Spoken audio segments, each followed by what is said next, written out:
Hi hello. അപ്പോൾ നാളെയാണ് നമ്മുടെ ഫിസിക്സ് എക്സാം വരുന്നത്. സോ ഫിസിക്സ് എക്സാമിന് കാര്യമായിട്ടുള്ള പ്രിപ്പറേഷൻസ് നടത്താത്തതുകൊണ്ട് തന്നെ ഇന്ന് ഞാൻ രാവിലെ മുതൽ ഒരു 3 മണി വരെ ഫിസിക്സാണ് ഇരുന്ന് പഠിച്ചിട്ടുണ്ടായിരുന്നത്. ഫിസിക്സ് പഠിച്ചിട്ടില്ല എന്നല്ല പറയുന്നത്, ഫിസിക്സ് നമ്മൾ നേരത്തെ തന്നെ കഴിച്ച് വെക്കുകയായിരുന്നു ചെയ്തത്. ബിക്കോസ് ഈ ലീവ് ഡേയ്സിൽ എനിക്ക് സോഷ്യൽ സയൻസ് നോക്കാൻ വേണ്ടിയിട്ട് എന്തൊക്കെ പറഞ്ഞാലും സോഷ്യൽ സയൻസ് പെട്ടെന്ന് മറന്നു പോകുന്നതുകൊണ്ട് തന്നെ ഞാൻ പഠിച്ചൊരു ട്രിക്കാണ് സംഭവം. എന്നിട്ട് ഇപ്പോൾ എൻ്റെ സോഷ്യൽ സയൻസിൻ്റെ അവസ്ഥ കുറച്ച് ചാപ്റ്റേഴ്സ് മാത്രമാണ് ഒരു ഇതിലാണ് നിൽക്കുന്നുള്ളൂ, ബാക്കിയെല്ലാം ഓക്കെ ആയിട്ടുണ്ട്. അപ്പോൾ ഇന്ന് രാവിലെ മുതൽ ഫിസിക്സാണ് പഠിച്ചുകൊണ്ടിരുന്നത്.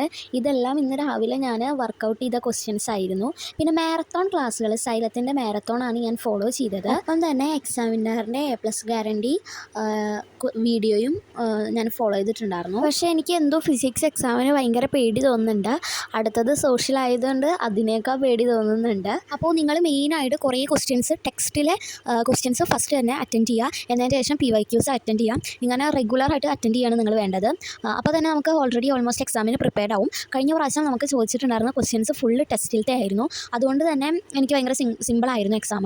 സോ ഇപ്രാവശ്യം ഞാൻ അങ്ങനെ തന്നെ ഫോളോ ചെയ്യാൻ മാക്സിമം നോക്കിയിട്ടുണ്ട്. പക്ഷേ സോഷ്യൽ സയൻസ് ഉള്ളതുകൊണ്ട് തന്നെ എനിക്ക് നല്ല പേടിയായിട്ട് ഞാൻ സോഷ്യൽ സയൻസാണ് കൂടുതൽ ഈ 4 ഡേയ്സിൽ ഞാൻ പഠിച്ചത്. അപ്പോൾ എന്തായാലും ഇനി എക്സാമിന് നന്നായിട്ട് പ്രിപ്പയർ ചെയ്തിട്ടുണ്ട്. ഇനിയിപ്പോൾ നമുക്ക് എക്സാം വരുന്നിടത്ത് വെച്ച് കാണാം. പിന്നെ എനിക്ക് ഭയങ്കര പേടിയാണ്, എനിക്കെന്തോ ഭയങ്കര പേടി ഇപ്രാവശ്യം. ബാക്കി സബ്ജക്ട്സിന് ഉണ്ടായിരുന്നില്ല. ബയോളജിക്ക് ഇതേപോലെ മുന്നേ മാരത്തോൺ കാണുന്നേക്കാൾ മുന്നേ കുറച്ച് പേടി ഉണ്ടായിരുന്നു. അപ്പോൾ ഫിസിക്സിനും ആ പേടി പകർന്നിട്ടുണ്ട്. അപ്പോൾ ഞാൻ എക്സാം എഴുതിയിട്ട് വരാം. റിവ്യൂ നമ്മൾ പോസ്റ്റ് ചെയ്യുന്നതായിരിക്കും. അപ്പോൾ എല്ലാവർക്കും ബൈ ബൈ.